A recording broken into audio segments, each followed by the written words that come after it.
everyone. I know it's been a little while since we've done an actual tarot reading, as we've been involved in tutorials on the major arcana of the tarot. But now let's take a quick look, at a particular reading here regarding someone and their relationship and family life. So we're going to start with the Six of Wands. It looks like with the Six of Wands, they're on their horse, they're approaching something, so they're really looking forward to this family or family event situation.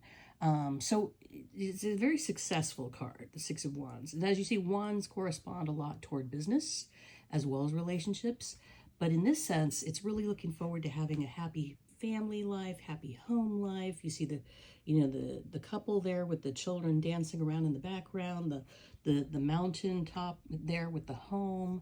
So it's an interesting card and a happy card. It's a card of, great family in life, great contentment. But, as I talked about in my last video where, each card is a chain link and the tarot is itself like a chain. So each card affects the other. Remember that, because that's huge. In reading any tarot deck, that's typically how it is. When you read a tarot spread, each card will affect the other. So I see that the Ten of Cups here is right next to the Moon. So I know we've talked about the Moon before in our tutorial videos. The Moon is a card of great uncertainty. It can also mean dreams, the subconscious, great intuitive or psychic ability.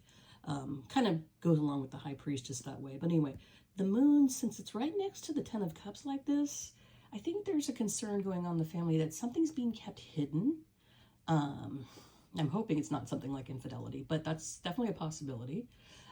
When it comes to infidelity specifically, I know that there's a lot of, tarot readers out there who automatically think of certain cards that correspond with infidelity. So my own, that I would say that do correspond to that, when, when the reading, seems to indicate that, are things like the Three of Swords, or more specifically, the Seven of Swords. Let me think. The Devil could also correspond to infidelity, and also the Moon here. So, and there's other people that would even say Three of Cups would correspond to infidelity. Not in my opinion, but I respect other people's opinions on that. So yeah, it could. So I would say when the Moon is right next to the Ten of Cups like this, it could, it could mean something hidden like that. Hopefully not. But let's look at the other cards now. So now we have here, somebody is walking away from something. Eight of Cups. I don't think they're walking away from the relationship. They're just disappointed in it for some reason. The Eight of Cups is somebody turning and walking away from all these cups, 8 cups, and heading toward the mountains. Look like they're traveling because they have a staff there. Even their robe is colored red and their shoes are red, which would indicate to me that possibly they're angry about something. Red just, makes me think of that automatically. It's a card of either passion or anger in the heat of the moment, or conflict, because colors are very important in the tarot cards too. So that would make me think of that. Then here's what's interesting too. I've got the Judgment card and also the Knight of Swords. So with the Knight of Swords and the Judgment card, what this indicates to me? It indicates this is a gentleman. Young, I'd say like maybe late 20s to mid 30s, possibly late 30s. Brown hair, more of an intellectual type. Likes to debate with people. And he's got the Judgment card right next to him, which means that he's going through some sort of spiritual or religious reawakening in his life. He's focused more on his inner core. So it's interesting that it's kind of juxtaposed right next to the Eight of Cups. But yet, I think that does make sense, because remember, the Eight of Cups is something that's happening usually, although not every time, but usually as an inner part of a person's consciousness. So they're turning away from something else that used to satisfy them, and they're heading hopefully towards something else that will satisfy them later on. Or they're moving towards something else that might make them happier. So it does make more sense that this then would be right next to the card of spiritual reawakening, the Judgment card here, and then the Knight of Swords. So it seems like he has some disappointment in his family life. There's something going on, but it's just being kept hidden from him. Now, here we have the Queen of Swords. So if I were to put these right next to each other, it would be the Knight and the Queen. So Knight of Swords, Queen of Swords. So that is a couple.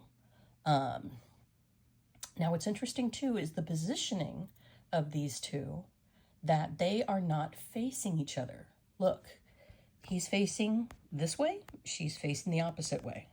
That means that they're not on the same page. They're facing away from each other in this relationship. So they seem a little bit estranged.